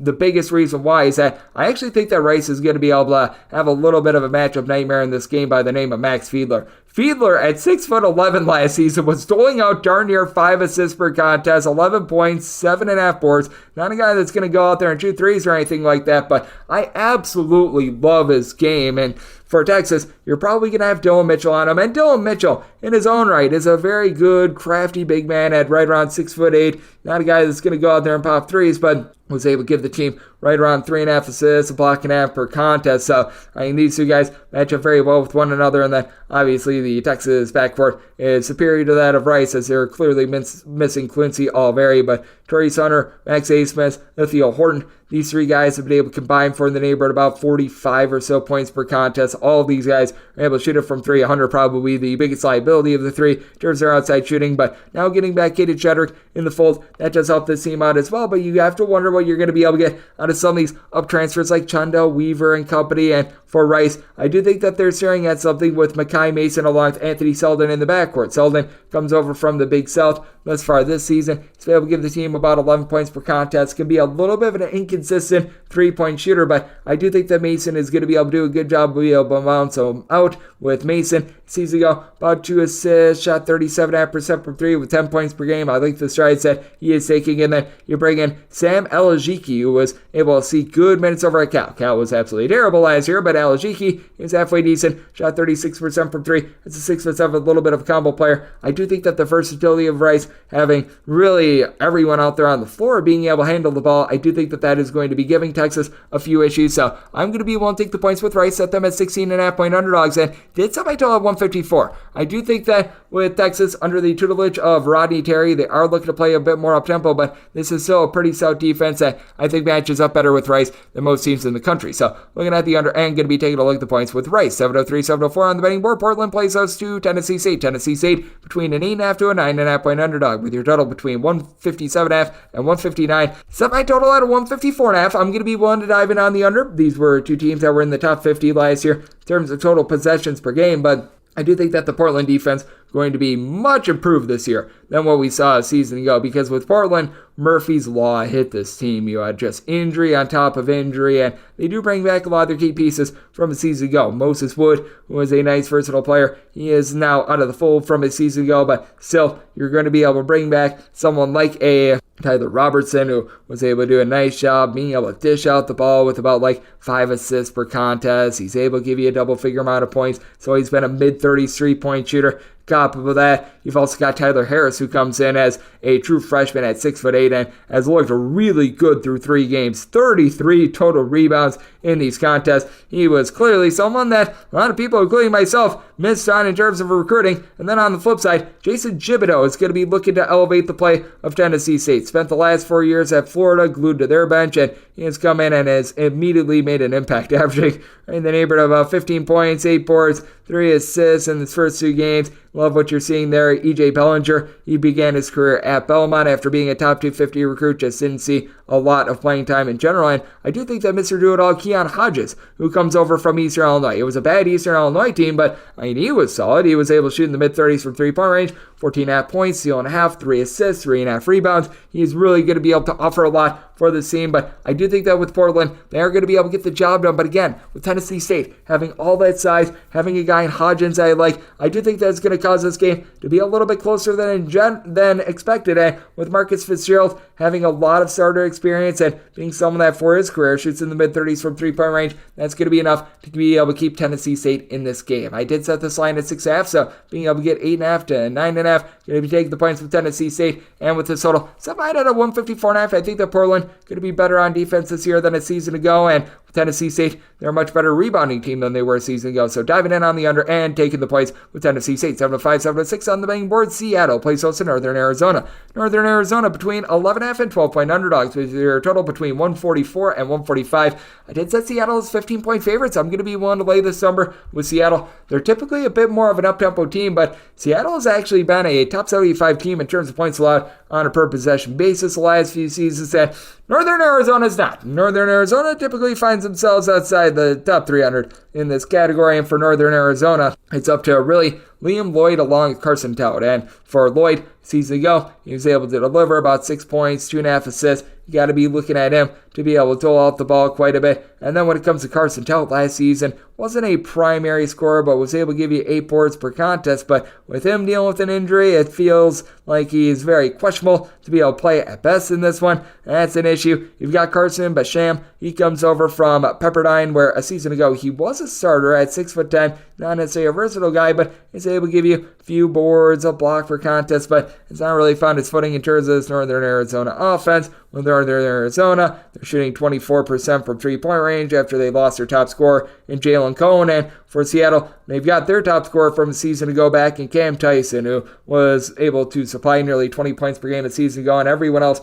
just really catered to him, like Kobe Williamson, a 6'8" big man that's able to give you a few boards. He's able to pop a few threes, but so does Brandon Chartfield, who's at right around 6'10" last season. Shot about 39.5% from three, 7 points, 5 boards. You have a lot of guys that are just letting Cam Tyson pretty much be able to cook one-on-one, and then they do a nice job of being able to provide some rebounding. Would like to see them have a bit more in the backcourt. They've been dealing with an injury to Paris Dawson, who's been limited to just 5 minutes played thus far this season. So you are going to need a little bit more in the backcourt for Seattle, in my opinion, moving forward. But I do think that they should be fine in this matchup going up against a Northern Arizona team that just frankly doesn't necessarily play a lot of defense. And with them having Carson Tout currently being out of the fold, that does really have some issues for this Northern Arizona team. So I did set Seattle as a 15-point favorite. I'm going to be willing to lay this number, and I did set my total at 145. Seattle relatively stout on defense, but also as a guy in Tyson that's able to go off for 30-plus on any given night, and Northern Arizona not doing a great job of defending, to say the least. So looking at the 144 over and willing to lay the number with Seattle. This is the last game on the normal Las Vegas betting board before we hit the extra game, 707, 708. You've got Nevada playing us to Pacific. Pacific is an underdog of between 12 and 12.5 points, seeing straight 13 out there as well, with your total between 149.5 and 150. And with this total, I set mine at a 145.5. Nevada has really tapered off their tempo a little bit from what we've seen the past few years under Steve Alford. We saw that be a big key to why they got to the NCAA tournament last season. And with Pacific, they're a little bit more of an up-tempo team, but Pacific also not a team that necessarily draws a lot of fouls because they do take a lot of outside shots with lack of rebounding, but I think Pacific does just enough to be able to hold in this game. I'm willing to take them at 12 or more with Pacific. I did allude to it. They don't have a lot of rebounding. Greg Outlaws right now leading the team with 5.5 rebounds per contest. They are playing a system where they've got a whole bunch of guards. They've got one guy in Burke Smith that has some size, and he for his career is averaging less than a rebound and a half per contest. That's not necessarily ideal, but what I do like for this team is Tyler Beard, who a season ago shot 43% from three, had 9 points, 2.5 assists per contest, and you do have guys that are able to pop up from three. Donovan Williams is able to give you double figures. Judson Martindale last season shot 40% from three, coming over from Holy Cross. He's about a 6'7", little bit of a combo player that's able to fill it up there. Lusan Hollums is someone that comes over from South Carolina State, was one of their better outside shooters. And for Nevada, this team is just so wily with the ball. They have turned the ball over 13 times in their first 2 games of the season, and the reason why they made the NCAA tournament last year is because they do the little things well. They were one of the best teams in terms of not turning it over last season. They were a team that was in the top 25 in terms of free throw shooting percentage. They are currently shooting about 79.5% at the charity stripe, with Keenan Blackshear, Gerard Lucas leading the way, and Lucas is a really good defender that if you need him to go from like man-to-man to zone on the fly, he's able to do so. Had about 17 points per contest a season ago. And then when it comes to Blackshear, this guy stands right in the neighborhood about 6'6". He's able to give you about 4+ assists per contest. Last year, 14 points, 4 boards. Not an amazing shooter by any stretch of the imagination from the outside, and that is an issue with Nevada. Currently, they're shooting about 21% for three. That is certainly going to be going northward, but they're not going to be one of these teams that's going to be leading all of college basketball in terms of outside shooting. But having those ancillary pieces like a Trey Coleman, who's able to give you a few rebounds, about 6 points per contest. Nick Davidson, who last year he was able to do a solid job with about 7 points, shot in the mid-30s from three-point range himself. These are the guys that really do elevate this Nevada team. KJ Himes, I think, is going to be able to do a good job down low along Jazz Gardner. So I do think that for Nevada, it's a well-put-together team that is going to be able to win the battle on the boards, but I do think that the overall shooting of Pacific is going to lead to Nevada having a little bit of a rough time, and neither of these teams really do a ton of fouling. Both of these teams are quite smart. So I did set my line at a 145.5 in terms of the total. Going to be looking at the under. Now with Pacific at 12 or more, willing to take those points. Now let's take a look at the extra games. The normal betting board picks are complete, but there are some extra games today, so we go into the bonus. 306, 549, 306, 550. It is Seton Hall playing against Albany. Albany is an underdog of between 20 to 20.5 points. Your total is between 140 and 140.5. I said Seton Hall is a 17-point favorite. I think we've gone a little bit too high here with Albany. They had an underachieving season last year because Dwayne Killings was dealing with some off-the-court issues. I think that there was like a player that brought a lawsuit against them or something like that, and that really stunted recruiting, that stunted the guys that they were able to get in the transfer portal. And now with a full off season, they bring in someone like it's Sebastian Thomas to be able to elevate this backcourt, who was a part-time starter over at Rhode Island last year and has made an immediate impact for this team. 43 points to go along with 6 assists to just 4 turnovers in the first 2 games of the season. He's been able to give this team some nice pop. You've got Jonathan Beagletown, though. He's probably going to lose the battle against these Seton Hall big men, but Seton Hall had to go with up transfers with regards to their men down low because they lose guys like Casey Undefu, Tyrese Samuel from last season. So you're bringing someone like a Jaden Bediako from Santa Clara. Is an okay rebounder. Elijah Hutchins Everett, fine rebounder. Had like 6 or 7 rebounds per game over at Austin P, but those aren't necessarily Big East level big men. Now, I will say in the backcourt, Seton Hall has some guys who are able to bomb it from 3. Kadari Richmond, Alamir Dawes, Dre Davis, all these guys are capable of shooting about 40% from 3 with Richmond. I mean, just a sad sheet suffered a season ago, like 10 points, 4 boards, 4 assists. He does it all for the team, but for Albany, I do think that they're going to be able to hold in there. They've got someone in Aaron Reddish. Yes, that is of relation to Cam Reddish, who's able to give you a few boards. He's got some versatility of his own. And don't sleep on Tyler Bertram. He had a big giant nothing burger last year at UAB, but last we saw him at Binghamton, he was averaging about 10 points per contest, a high 3-point shooter at right around about 37% while he was over at Binghamton those last 2 years. So I do think that he's going to be able to elevate the team being back in the America East, and I do think that Seton Hall a little bit overvalued because I do think that Jonathan Vigel going to do a solid job down low. And for Seton Hall, this is a team that under the current coaching regime, I do think that they're going to be playing quite a bit more defense at Albany. When they had success under Dwayne Killings 2 years ago, they were playing more low tempo and a little bit more defense oriented as well. So take a look at the under, and we'll take 20 plus here with Albany. 306, 551, 306, 552. Neutral court game between Nicholls and Denver. Denver is anywhere between a 1-point favorite to a 1.5-point underdog. Your total is between 157 and 157.5. I like Nicholls in this spot. Recognize that this could be a little bit of a letdown after they had that big win over LSU. And for Nicholls, they did lose a lot of pieces from a season ago. But I just take a look at this Denver team, and year in and year out, they're one of the saddest teams on defense in all of college basketball. By the way, this is a neutral court game that is being played in the state of Alabama, not too far away from the campus of Nicholls. It's a little bit more of a hike for Denver. So I do think that there's a little bit of an edge to be had with this Nicholls Colonial team as well. You're bringing Jamal West, who has been tremendous for this bunch thus far. He's been able to supply the team with 38 points in the first 2 games of the season. He's a high major talent in my opinion. Mekhi Collins has been able to do a solid job as well, being able to provide some boards. Now for Denver, they've got one guy that's currently dominating down low, Tuku Tanemo. He comes over from Stanford, a gentleman from the international ranks that last year shot 41.5% per 3 with 10.5 points, 6.5 boards per contest. But you can tell that they are missing a few pieces from a season ago. You bring back Tommy Bruner, your top scorer, but Tevin Smith, he was really that number 2 guy that was able to shoot in the low 30s from 3, was able to allow Tommy Bruner to just have a few more open looks in general. That's big. Tyree Corbett, who was one of their top rebounders, is out of the fold as well, though they do bring in Jackson Brenchley, a 6'5" versatile player that was over at Utah for the longest of time, and he's a career about 29% 3-point shooter, so I just don't know how much he elevates his team, and there's a little bit of a lack of depth when it comes to this Denver team in terms of scoring. After your really big 2, big 3, you don't have a lot of guys that are able to go out there and get you too many buckets. Meanwhile, you've got a little bit more versatility with this Nicholls team because they had to build on the fly, and they bring in someone that I like in Robert Brown III that was a starter at Niagara 2 seasons ago that I do think he's going to be able to elevate their cause, a career north of 40% 3-point shooter. So I do take a look at Nicholls, and I do think that they're going to take it to a Denver team that is a little bit rough on defense. So I will say, I do think that the 3-point shooting is going to be down in this game as it's an unfamiliar setting for both of these teams. It's a true neutral court game out there in South Alabama on their campus. So set my total at a 154.5, diving in on the under of Nicholls.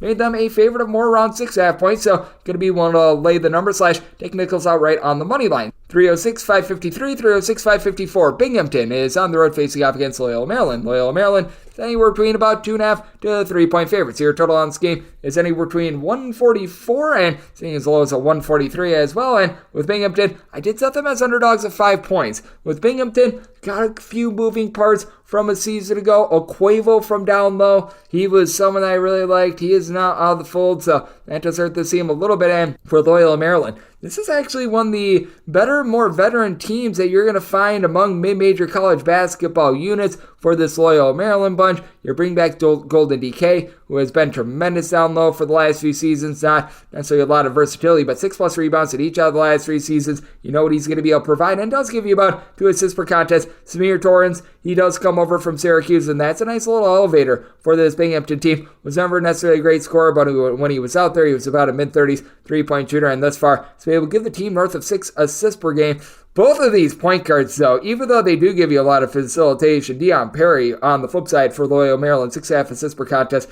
These 2 guys both have north of 4 turnovers per game, so I do think that as a result, could be a little bit more of a sloppy Joe sort of game, which is a big reason why I did also have to set my total at 141. I do think that both of these teams just stumbling all over themselves might cost themselves an over, but with Loyola Maryland, I do think that having the Elich brothers back in the fold after they were banged up last season, that is going to be big for this team, and you're able to couple that with the Commander, as you've been able to get some good production out of Tyson Commander, who last season was a little bit more of an afterthought of the team, though he had some moments of brightness towards the back half of the season. He thus far this season has been able to supply 15 points in the lone game that he's been able to play. On the flip side for Binghamton team, they just don't necessarily have a ton of depth in general. You've got Dan Petcash, Tumu Chenery. Chenery comes over from Quinnipiac. Always liked his game. He's a good glue guy for the team, but at the same time, are you going to be able to get the outside shooting needed to be able to pick apart a Loyola Maryland team that is going to be able to force a few turnovers and should be able to win the battle down low? I do not think so. So it is a circumstance where I'm going to be willing to trust in Loyola Maryland, set them as a 5-point favorite, because I do think that there's going to be a lot of turnovers between these 2 point guards.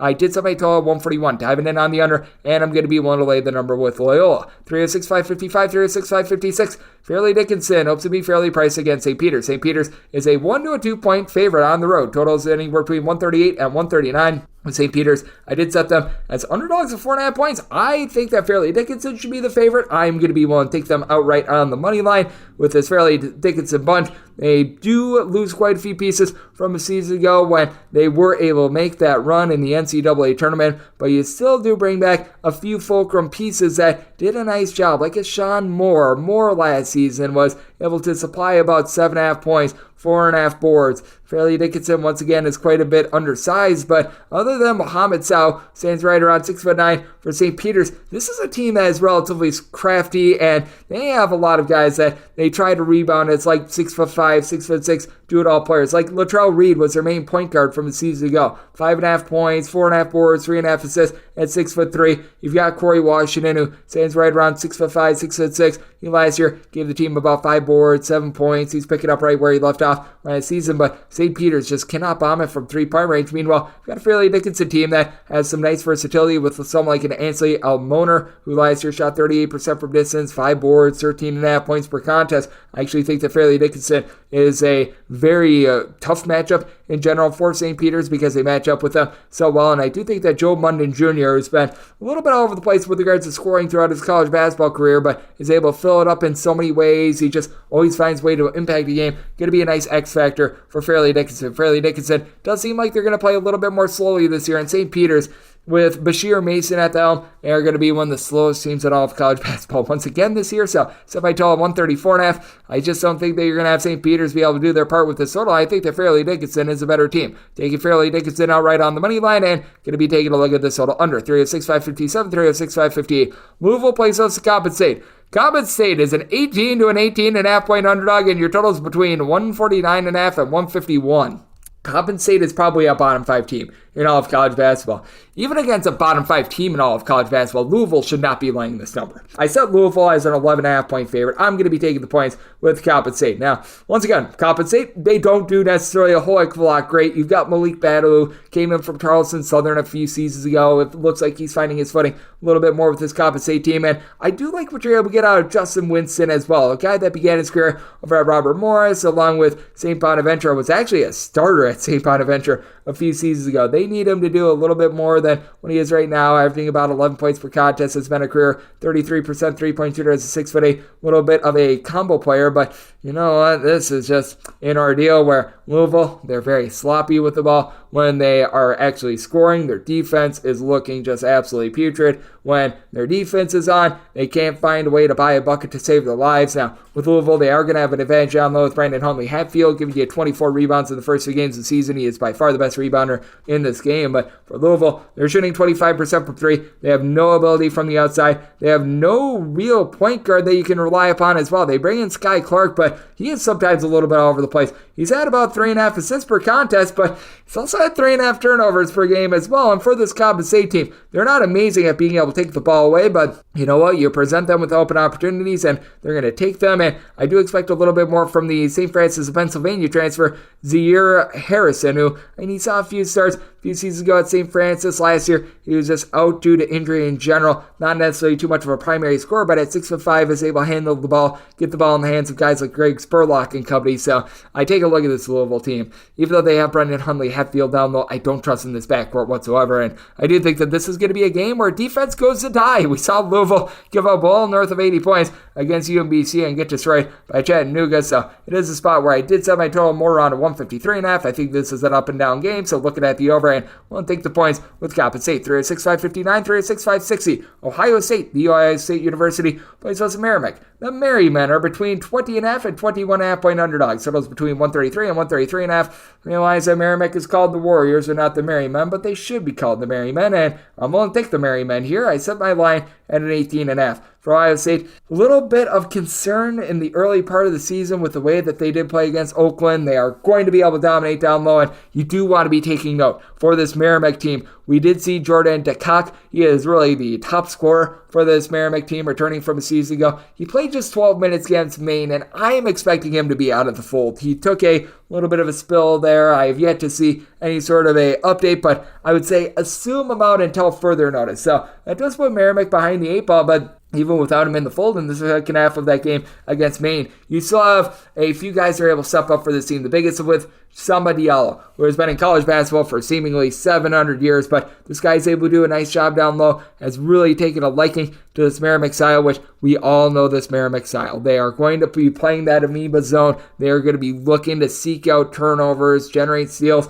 You know that this team is not going to shoot it well from 3. Matter of fact, among guys that have shot at least 6 threes as far this season, nobody is shooting above 30% from 3-point range. You've got one player in Armandus Plantakis who has been able to go, I believe, to a 5 from 3-point range, and that is about it in terms of your 3-point shooting. So that's not necessarily too great, but I do think that if Jordan McCoy could get a little bit more online, as he 2 seasons ago was shooting about 38% from 3-point range, it's been a little bit rough this far this season. That'll be big. You've got Devin Savage, who's back in the fold as well. Began his career at James Madison last season. Was able to give the team a little bit of outside shooting and about 7 points per contest. This team can be able to match up with an Ohio State team that has a good guard and Bruce Thornton that's able to give you 21 points per contest. So it's actually been Roddy Gale, who's been taking a little bit more of the reins at the point guard spot, has been able to dole out a little bit over 5 assists per contest, but has been turning the ball over about 2.5 times per game as well. This is a Ohio State team that has a clear advantage down low. You've been able to have Gale alongside Key combined for 14.5 rebounds per contest. Felix Opara, he's not necessarily the world's greatest rebounder, but he's a good eraser at the rim, and for Ohio State, they've done a nice job not turning the ball over a whole lot, but their 3-point shooting has left a little bit of something to be desired, and I do think that Ohio State going to have a little bit of a tough time preparing for this Merrimack team. I think that it could take them. I have to be able to figure out this amoeba zone, and that'll allow Merrimack to be able to hold in this game. Semi-total 130.5. I think Merrimack gets a little bit more of their just grimy style, so we're going to have the under and take the points with the old Merrymen. 306-561, 306-562. VCU is playing us to Radford. Radford, an underdog of between 5.5 and 6 points, in your total between 132.5 and 134.5. With VCU, I did set them as 3-point favorites, so being able to get north of 5, I'm going to be willing to take the points with Radford. Radford did not pull out that game night number 1 against UNC, but you could tell that they were a very game opponent. They've got a lot of returning pieces from a season ago, and VCU just does not look like a great team right now with Sean Bairstow being out of the fold. Sean Bairstow, he followed his coach in Ryan Odom over from Utah State. He was expected to be one of their main scorers. He's currently out of the fold, and for Radford, you've got yourself a really nice big three in Brian Antoine, coupled with Keenan Giles, and you're able to throw in there as well Daquan Smith, that all returned from last year as double-figure scorers out there in the backcourt. All guys are able to give you north of a steal per contest. Antoine has been able to shoot north of 40% from three-point range. These guys have been absolutely terrific. And then you've got Justin Archer, who's able to give you a little bit over 9 rebounds per game. Radford, they've got some pretty solid depth as well. They're able to go 8 or so deep. And for VCU, this is not the VCU of old where they were generating a bunch of turnovers with the change in coaching regime. This looks a little bit more like the Utah State team that we saw a season ago with Max Shulga doing a nice job. I mean, last year shot 36.5% from 3, 4 assists, 12 points per contest, and he's picking up right where he left off. Right now, he just doesn't have a lot of help in general. He's been relying upon someone like a Michael Beal, a 6'7" combo freshman that comes in from the country of England, and Zeb Jackson, one of the main holdovers from season ago, to be able to help him out. And Zeb Jackson, he's got a lot of ability, but he's a career 20% three-point shooter. That doesn't really fit what Utah State / VCU is looking to do, the style in general. And Jason Nelson, he was a little bit of a curious pickup. He has not been able to find his footing as well. It just feels like there's a bunch of misfit pieces right now with VCU, with having Bairstow out of the fold, and I think that Radford going to be able to take full advantage. I did set my total at 139. This VCU bunch, they're looking to play much more up-tempo than a season ago, and the defense is not quite what it was when Mike Rhodes was in the fold, so going to be taking a look at the over, and I'm going to be willing to take those points with Radford. 306-563, 306-564. USC Upstate is going to be on the road. They're facing off against East Carolina. East Carolina, a 10.5 point favorite. Totals anywhere between 143.5 and 145. And with Upstate, I did set them as an underdog of 14 points. I'm going to be willing to lay it with East Carolina. East Carolina was actually laying a significantly higher amount of points when they were playing against Campbell, and I don't think that USC Upstate is necessarily an upgrade. With USC Upstate, you just don't necessarily have a ton down low with this team. Amir Langlis, who came over from West Virginia a few seasons ago, he's right now giving the team 4.5 rebounds per game, and that's about it. Brandon Johnson should be able to eat him for lunch. Brandon Johnson is a 6'8", nice versatile player for East Carolina that last year shot in the mid-30s from three-point range, stuffed the stat sheet with 12 points, 8 boards. He's picking up right where he left off a season ago, and then we've got R.J. Felton in the backcourt that's able to do a nice job. He last year was a mid-30s three-point shooter, but he was having to take a lot more shots than was really necessary because there was a little bit of a lack of help for him in the backcourt. And now you've got Bobby Pettiford, who is a former top 150 recruit, comes in from Kansas, had a big shot to knock off Wisconsin last season as well. He comes in and he's able to give this team a little bit more facilitation. He's been able to dole out the ball with about 9 assists to 1 turnover to begin the season. Not a guy that's necessarily a primary scorer, but is able to get Felton, is able to get Jaden Walker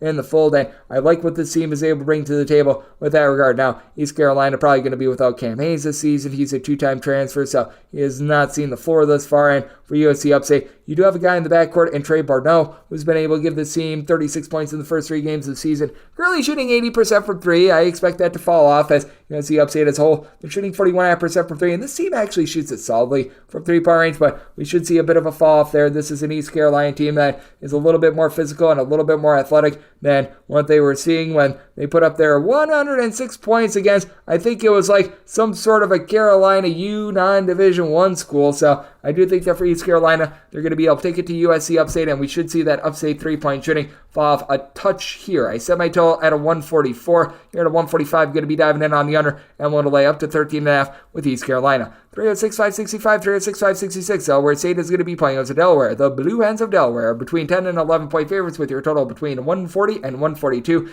I set Delaware as 8.5 point favorites. I'm actually going to be willing to take the points with Delaware State. I remember Delaware State as like a 20-point underdog. I think it was either 2 or 3 years ago. Actually won this game outright.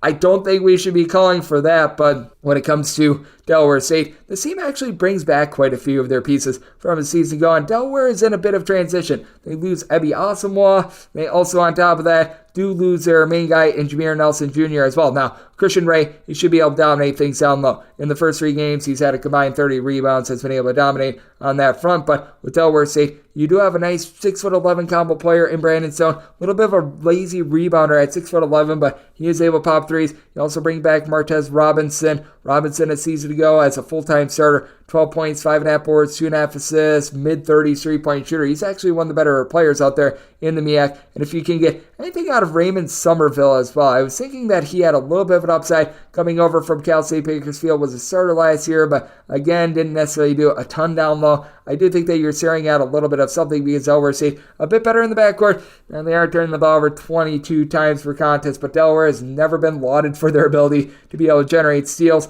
with this Delaware team. They bring in Gerald Drumgoole, who over at Albany a season ago logged about 16 points per game as Mr. Do-It-All. A lot less on his plate this year. And Tyler Hauser at 6'9", he comes over from VMI after he was a mid-30s three-point shooter as well. But you tell that this team is trying to put things together on the fly. Jalen Trent, he's a nice little glue guy that is a main facilitator with about 4 assists per contest. Comes over from North Dakota, and Delaware has done a nice job of not turning the ball over. They themselves, though, do have their defensive deficiencies, I think is the best way of putting it. And that is a big reason why I did set my total at a 144.5. Delaware State in the past few years has played a little bit more slowly, but I do think that they're going to look to kick up the tempo just a touch this season to prepare themselves for MEAC play and what they're eventually going to be facing off with there in Delaware. They have been able to find guys that are able to pop it from three-point range, so going to be taking a look at the over. And with Delaware State getting 9 or more, going to be taking a look at the points with them. 306-567, 306-568. Longwood, it's the road face-off against Maryland Eastern Shore. This Shore is between 6 and 6.5 point underdogs. Your total is between 138 and 138.5. With Maryland Eastern Shore, I set them as a 1.5 point favorite. I'm going to be taking them outright on the money line. This is not the Longwood team that was able to make the NCAA tournament 2 seasons ago, and I do think that for Maryland Eastern Shore, even though they lose a lot of pieces from the season ago where they were a top 5 team in all of college basketball in terms of steals forced on a per-possession basis. Having someone like a Chase Davis back in the backcourt, I think that's absolutely massive. A season ago was a part-time starter, shot about 37.5% from 3, 7.5 points per contest, one of their few reliable scores from a season ago, and the team should be a little bit better down low as well. Maryland Eastern Shore, even though they generated a lot of steals last year, they were one of the worst teams in regards to rebound rate. Troy Hupstead, he has been able to come in and has been able to give the team a lot of rebounding after he was a little bit of an afterthought last season behind Nathaniel Pollard, so he has been able to really elevate as well. And then on top of that, Damani Claxton, he comes in from the non-Division I level. He's been a good fit in regards to this Maryland Eastern Shore style to be able to generate a bunch of turnovers, and they go up against a Longwood team that has been sure-handed this far. They've only turned the ball over 20 times in their first 2 games, with Waylon Napper being a relatively veteran point guard who season ago gave the team 3.5 assists per contest, has always had his issues in terms of three-point shooting, but now a lot of the guys that were around him that were able to pop those threes, like an Isaiah Wilkins from a season ago, even Leslie Incarium down low, those guys being out of the fold does cause things to be a little bit different, and they're waiting for Christmas. That would be Michael Christmas, who's right now averaging 10 points, 6.5 boards, has been in this program for forever, but just not necessarily an elevator for this team. You've got Jonathan Massey, who comes over from McNeese. He's been a good primary scorer as well, but I do think that Maryland Eastern Shore, because of their unique style, they are going to be able to do a good job against a Longwood team that, while Michael Christmas along with Simon Zapala should be able to win the battle down low. Zapala comes in from Utah State, where he was a little bit of an afterthought and was glued to the bench, but he is a true 7-footer. I do think that Maryland Eastern Shore, they force enough turnovers to be able to get it done, so I set them as a 1.5 point favorite. Looking at Maryland Eastern Shore outright on the money line. Did set my total at 137.5 as well. Maryland Eastern Shore, a more controlled team, a team that just does not really generate a lot of second chances, so I think that there's going to be a lot of dead possessions in this game. Looking at the under and Maryland Eastern Shore outright on the money line, 306-569, 306-570. It is Houston Christian. Playing goes to Florida International. FIU is a 9.5 to an 11 point favorite. Your total on this game is anywhere between 158 and 159.5. I set my total at 163, looking at the over. Florida International last season was a top 10 team in the country in terms of total possessions per game in non-conference play. In conference play, things slow down a little bit just with the teams that they face off against in Conference USA. But this team, when they're at their best, they're looking to run it, they're looking to gun it, and they're looking to generate turnovers. And even though they do lose their top scorer in Denver Jones from a season ago, they do bring back some nice pieces in the backcourt. You've got Ontario Dean, who's been able to give you a double-figure amount of points. He's averaging about 2.5 steals per contest after last year. He did the same thing as well. You've got Javante Hawkins, who has not really found his footing quite yet in terms of his backcourt. He's been averaging about 7 points per contest, but I do think that he's going to be able to come along for the ride as well. And for Florida International, it's been very clear. They are playing super duper fast, looking to get those steals, and they're going to turn the ball over in return. They've turned the ball over 18 times per game, but they're generating 11.7 steals